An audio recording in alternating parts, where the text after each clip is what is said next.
छोही आम गाची बुझ तो जहिया भैया हमर जभी ने तू बाची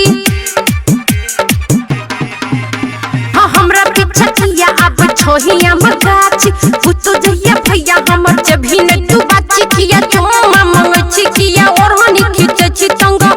कर भेट बजर खसतौ रे गरमी बढ़तौगे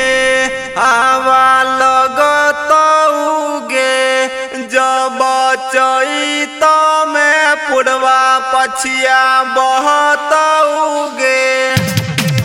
तोर भैसलिन के खर्चा बचतौगे चुम्मा देबही त ओठ नहीं फटतौगे तोर भैसलिन के खर्चा बचतौगे चुम्मा देबही त ओठ नहीं फटतौगे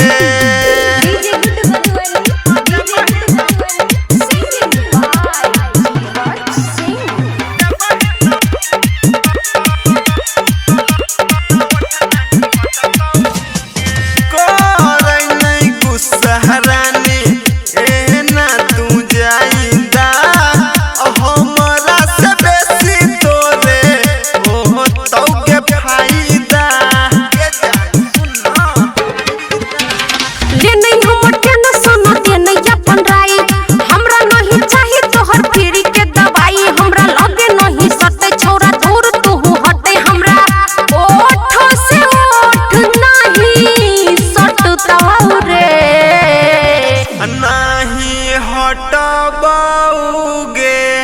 लगे सटबौगे प्यार कर भी तो ओवर टाइम खटबौगे तोर भैसलिन के खर्चा बचतौगे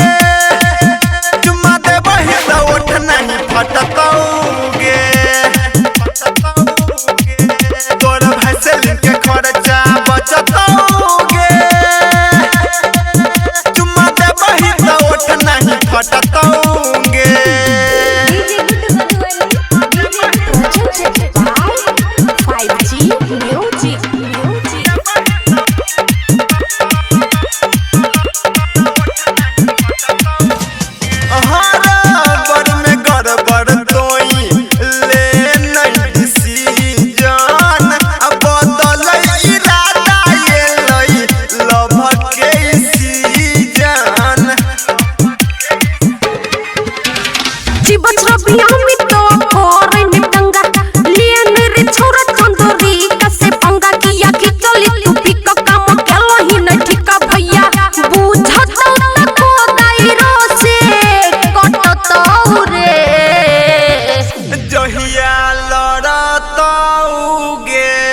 सरवा मरतौगे